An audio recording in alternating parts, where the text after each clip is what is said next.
welcome to Daily Reflection with Aneel, Aranha and friends. For those of you who may have missed the announcement, from the 1st of January I've started inviting others to share their insights into the Word of God. I've been doing these videos for 3 years non-stop now, and I would like to do some other stuff. Therefore, 3 or 4 times a week you'll find someone else talking to you. I believe you will enjoy what they have to share. I will still, however, continue to write daily reflections. You can subscribe to these by following the link alongside.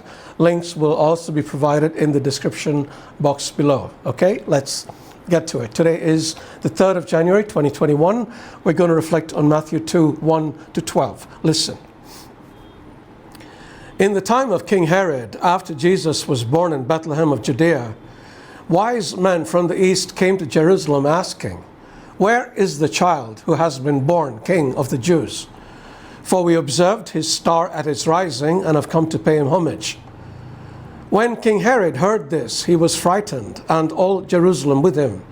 And calling together all the chief priests and scribes of the people, he inquired of them where the Messiah was to be born. They told him, "In Bethlehem of Judea, for so it has been written by the prophet, 'And you, Bethlehem, in the land of Judah, are by no means least among the rulers of Judah. For from you shall come a ruler who is to shepherd my people Israel.'" Then Herod secretly called for the wise men and learned from them the exact time when the star had appeared. Then he sent them to Bethlehem, saying, "Go and search diligently for the child, and when you have found him, bring me word so that I may also go and pay him homage." When they heard the king, they set out, and there ahead of them went the star that they had seen at its rising until it stopped over the place where the child was. When they saw that the star had stopped, they were overwhelmed with joy. On entering the house, they saw the child with Mary his mother, and they knelt down and paid him homage. Then, opening their treasure chests, they offered him gifts of gold, frankincense, and myrrh. And having been warned in a dream not to return to Herod, they left for their own country by another road. The Gospel of the Lord. The Herod we read about today was Herod Antipas, the ruler of Galilee and Perea. Although he held the title of Tetrarch, not king, he was popularly known as King Herod. Like other men of his breed, Herod had an obsession with power. He sought absolute control, demanding unconditional obedience from his subjects.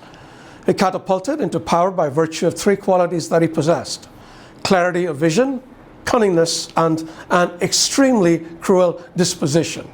Herod knew what he wanted and was prepared to do whatever it took to achieve it. This can be a good quality when used for the right reasons. Otherwise, it can be a terrible quality. When Herod was only 25 years old, he became governor of Galilee using a combination of influence and political maneuvering. A master manipulator, he used situations and people to achieve what he wanted. As an example, he got married several times, and 7 of these marriages were to women who were very influential politically. He also didn't hesitate to use lethal force against those who stood against him. His rise to power came about by the total annihilation of the guerrillas that threatened him. Little wonder then that when Herod heard wise men from the east speaking about a child who was born King of the Jews, he was terrified that he faced a challenger for the throne. Consequently, he tried to find out from the wise men who the child was so that he could have him killed. But the wise men tricked him. Infuriated, Herod had all the children in and around Bethlehem killed. Terrible, yes? Now, not everyone becomes as powerful as Herod, but many of us would like to have power over other people, to dominate them and to be able to control them. This is why we have abusive spouses, overbearing parents, bossy bosses. But this is the way of the world. The way of Jesus is very different. It is one of humble subservience. Even the Son of Man came not to be served, but to serve, he once said when the apostles were jockeying for positions of power.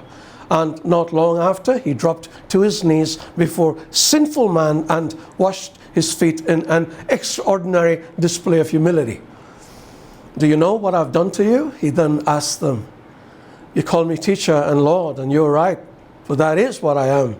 So if I, your teacher and Lord, have washed your feet, you also ought to wash one another's feet.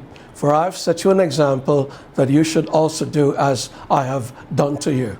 So, who do we want to be like? Herod or Jesus? God bless you.